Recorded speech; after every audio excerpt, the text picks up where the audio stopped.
Welcome back to Ironsworn, Rime of the Frostmaiden. This is episode 10. A principle that I want to talk about before we start is the idea to find your fun. This is something that I started doing with my players, and we, at our session 0, go around and each of us says, what is fun for us about playing role-playing games?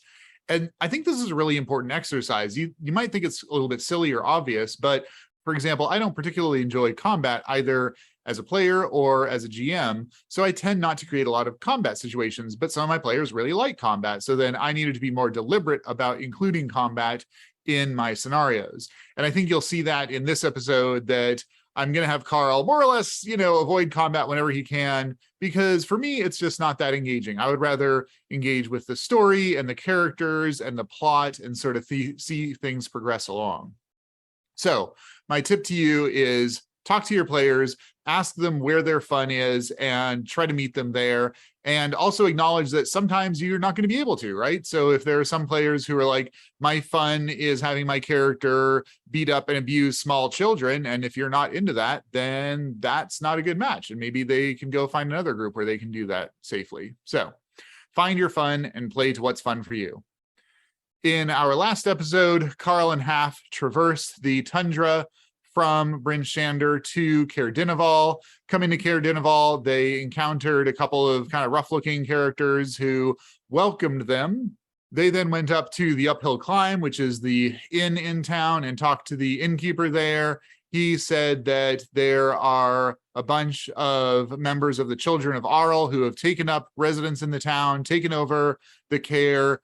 They've imprisoned the speaker in the Caer. Now they are starting to go in the direction of convert or die. So they're saying to people, either become a worshiper of Auril and join the children, or you're going to become a human sacrifice to her.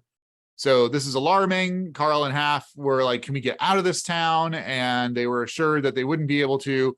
So they tried to go around town, talking to the townsfolk to get them rallied up, but they were sold out on the worst roll you can get in Ironsworn, a 00 on the challenge dice, so it's a match and a miss. A patrol was sent out from the castle to arrest them. They fought the patrol off successfully, and now they're forced into going into the Caer, basically, and trying to overthrow these worshippers of Auril by force if necessary.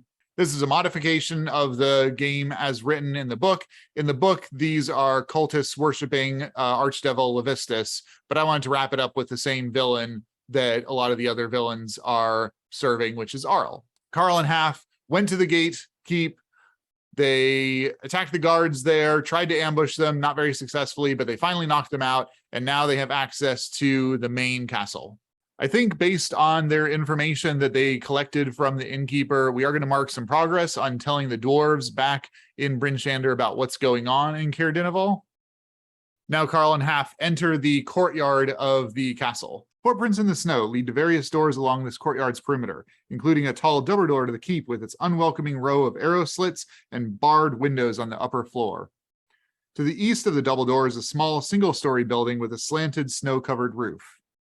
West of the double door are 2 unused merchant stalls with torn canopies. Tucked under some icy stairs, in the northwest corner is a slender wooden hut with a crescent moon carved into its flimsy door. So entrance to the keep, there's this other side building. There are also a couple of other doors that go into various towers. So I think as Karl and Haf are kind of wandering around trying to decide what to do, as they get near to this little building to the right, they hear some dogs barking, but not like viciously, more an alarm. I think they're both startled, so they open the door and check out what's in here. It looks like this is a kennel. There are a bunch of dogs in here that are in their kennels. There's also a sled and harness gear. And there's also a young boy in here who's kind of cowering back. Karl raises his hand and says, oh, whoa, whoa, hey, I'm not going to hurt you. Can you quiet down the dogs? The boy kind of nods and quiet down the dogs. And Karl's like, are you with the people who are in the castle now? The boy silently shakes his head. He says, no, I am from the south, and I came here, and the cultists, they attacked me, and they drafted me, and they have put me to work. Karl says, oh, okay, that's terrible. Hey, do you know the castle very well? Boy nods. He's like, okay, great. We're looking for any prisoners where are the guards that were here before? Are there any servants that are left over? We need some help. We're going to fight the Children of Auril. Introduces himself. Yes, I'm Alistair, and I can help you. There are in the basement. There are some people that are being kept prisoner. Carl's like, oh, okay, that sounds great. Can you take us to them? Boy nods. They go back out to the courtyard, enter the northwest tower. There are 3 members of the Children of Auril resting here. Karl and Haf enter in with Alistair. Everyone's fairly surprised, but the cultists rise up to attack. I'm going to run this like a battle as well, just to keep it kind of clean and simple. So it's a single roll with iron. A weak hit, all right, could be worse. You achieve your objective, so I think they knock out all of the cultists. So they are successful, but Karl does get a bit injured in the process, but he manages to soldier forth, and he's going to embrace the pain and buff up his momentum a little bit. That's going to help clear out some of these ruffians from the Caer. And in the northeast corner of the tower, there is a grate. Alistair goes over, opens the grate, and points down. Karl and Haf look down and begin to descend. A wooden ladder clings to the west wall, held in place with iron brackets. The ladder descends 12 feet to a hall made of mortared stone, lit and heated by 4 sputtering torches. Extending from the east end of the hall is a water-filled cistern. A small rowboat is tied off near the water's edge. There's another little room here. They kind of poke their head in. This room is empty except for 4 sheet-wrapped bodies lying side by side. Karl briefly checks them out. They don't look like servants or guards. They look more like members of the Children of Auril, so looks like they've had some injuries here. They go back to the rowboat. Karl and Haf hop in. They gesture for Alistair to come down and keep an eye out for them. Stone steps descend into the icy water that partially floods this 20-foot wide arched tunnel, which continues eastward into darkness. The roof arches 12 feet above the water, which is 8 feet deep. The rowboat tethered to the water's edge looks safe to use. Well, that's great. We're going to go ahead and hop on the rowboat and go explore the cistern. Alistair has said that there are some prisoners down here, so let's see if we can find them. Looks like there are a couple of other rooms adjacent to this cistern. One of them has a idol. Now, as written, this is an idol to Levistus, but in my game, it is an idol to Auril. It is made of ice and depicts this very sharp-featured creature. Karl and Haf kind of look over this statue. Doesn't seem like there's anything here, but more or less confirms, okay, yeah, these guys took over the Caer, and they're probably doing bad stuff. Paddling the rowboat slowly down the cistern, they see that there is a white marble door at the far end of the cistern, and Alistair makes a kind of pumping gesture, so there's some kind of device probably that needs to open this door. They come up to another archway, hop out of the rowboat, and start poking their heads into some other rooms. This room is the private quarters of an albino tiefling who sits at a small desk in the dark, writing in a book with leather covers. An ink-black crow perches on one of her horns and seems to read along with her scrivening. Without taking her eyes off the page, she says, "Get out." Karl and Haf kind of look at each other. They look around this room. They don't see anything that looks like a mechanism to open the door. So I think they're not going to engage with this person. She's down here in the icy cold. She's probably along with the bad guys. So they kind of slowly creep their way out and go and check out another room.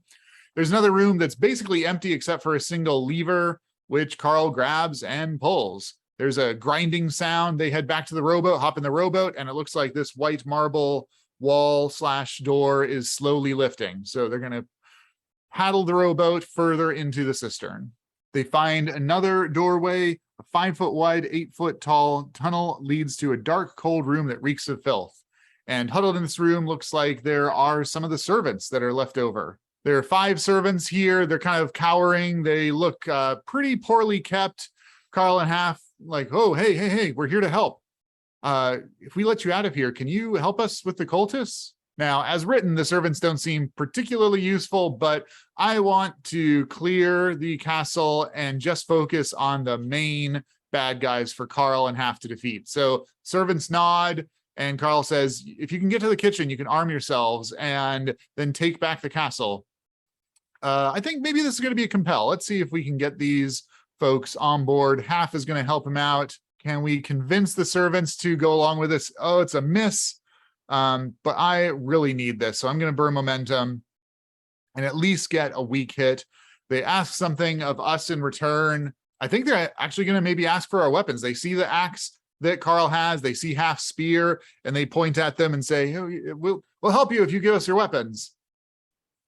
Karl and Haf shrug. Karl still has his bow, at least, and maybe they can get some weapons off some of the Children of Auril that they took down already. So they hand over their weapons, and Karl says, I'm going to need that back.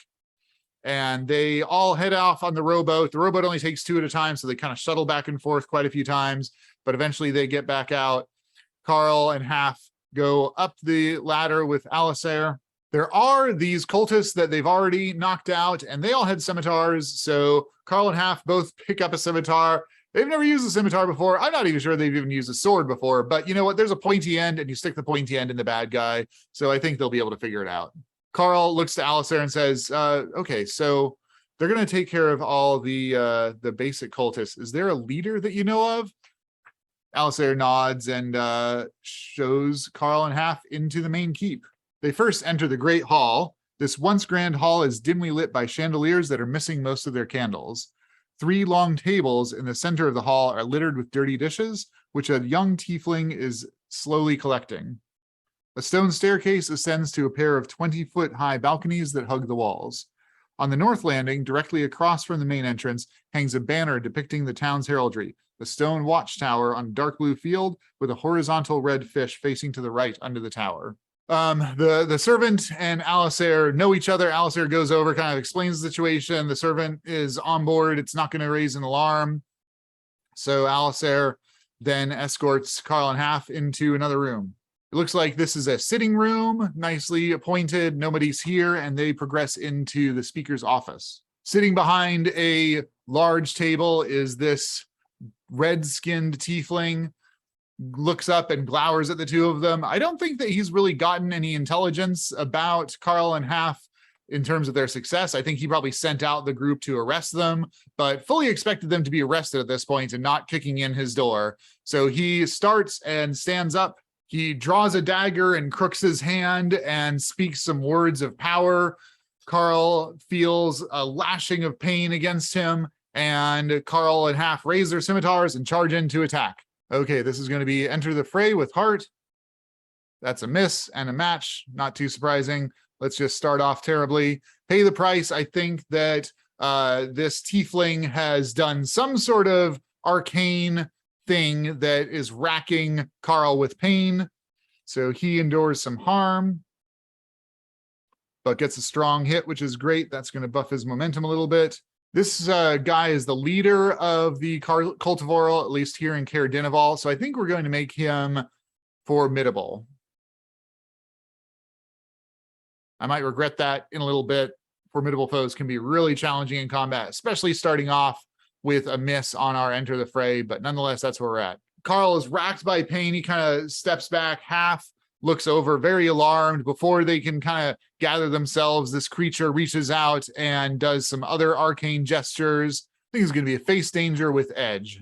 Karl's able to take a step forward and at least get into melee with this creature, but he does take some more damage. And I think he's going to have his spirit be drained by this, and a miss on that is going to lower our momentum. But they charge in to attack. This is going to be a clash. A weak hit will at least allow us to mark some progress here. They're trying to fight with this tiefling. It's got a dagger drawn now, and this guy is moving super fast. Karl and Haf aren't really able to get in at all. They clash, and Karl gets hurt. And as a formidable foe, this guy deals 3 levels of damage. So Karl's health is down to 0, which is bad, but he gets a strong hit, so he's going to take that in the form of a point of health, costing some momentum. They rear back, but come back in with their borrowed scimitars. They've got to try to injure this guy and drop him down. Another weak hit, so they do inflict their injury, but Karl is going to get hurt. When your health goes to 0, any further damage that you take carries over to momentum. So now he takes 2 damage in his momentum, and he is going to endure harm, and this is going to be bad, because when you endure harm and you get a miss, if your health is at 0, you become wounded. So this is our first condition that we're going to hit. Wounded. That basically means that he cannot heal until he clears that wounded condition, which is bad. Karl's just racked with pain with whatever this creature is doing to him, some kind of arcane ritual magic thing that is completely beyond Karl's ken. He's desperately trying to raise his saber and carry on. Haf is doing his best, but Haf's not really much of a fighter, so it's mostly on Karl's shoulder. We're going to clash again. Karl's hurting this guy at least, which is great. You can see that he's hitting with the scimitar. The guy's getting covered in blood, but Karl is just drained. He's getting tired. He's going to endure a hit to his spirit. He's just not able to summon the energy that he needs to here. And a weak hit on endure stress. He's able to carry on. They've got to try to turn the tide here. So I think that he tries to coordinate with Haf, and both of them go in, lunging with their sabers right at the guy, trying to get a strong hit here. There we go. Great. So we're going to inflict our harm. I think we're going to go ahead and take the additional harm for that hit. So we got a strong hit. We have the initiative. I'm going to try to end this fight. We are seriously hurt, but we've got to try to finish this off. Yes, we get a strong hit. The two of them with their simultaneous lunge with their sabers. The sabers plunge into this character's chest. It kind of gasps, blood oozes out of its mouth. It goes down to its knees and then collapses onto the ground. Karl puts out a hand onto the desk to steady himself, drops the scimitar. He's breathing hard. Haf comes over, checks him out.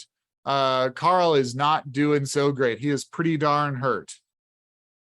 But they look this guy over and they find that he has a ring of keys that hopefully opens some doors around the Caer, which might be helpful. And they have slain the leader of the Children of Auril in Caer Dineval. That is definitely going to give us progress on clearing Caer Dineval of the knights. Let's see how it's going for the servants. We're just going to do this as a battle.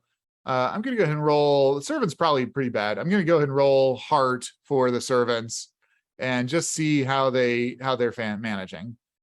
On a weak hit, okay, you achieve the objective. So I think they are defeating some of the knights, but I think at least a couple of the servants end up falling in that endeavor. Not terribly surprising. They're not really, designed for fighting, as it were, but they're brave and hardy and trying their best. Karl takes a moment, recomposes himself, looks over at Haf, picks up the scimitar that he dropped, and they go back into the speaker's den. Alisair is there. He looks past them into the speaker's office, sees the body of the tiefling there, his eyes wide. Karl looks at Alisair and says, all right, is there anybody else that's in here? Alisair says, there's the speaker, Canuck, and there's an elderly woman who is one of the leaders of the cult as well. All right, I guess we'll go deal with that because we've got to try to root out these cultists. So Karl and Haf cruise through the castle being led by Alisair. Alisair leads them back to the Great Hall, up the steps of the second floor, and around a hall to a room which Alisair is not going to enter, but he points and says, she is in there. Karl slowly uses the door open. A chilly draft wafts through this bedroom despite a roaring fire in the hearth. Bundled under a thick quilt and seated in a squat rocking chair in front of the fire is a venerable dwarf with a wooden peg leg where her right leg should be. Next to her on a small table is a plate of food. I've been dreading this moment, she says.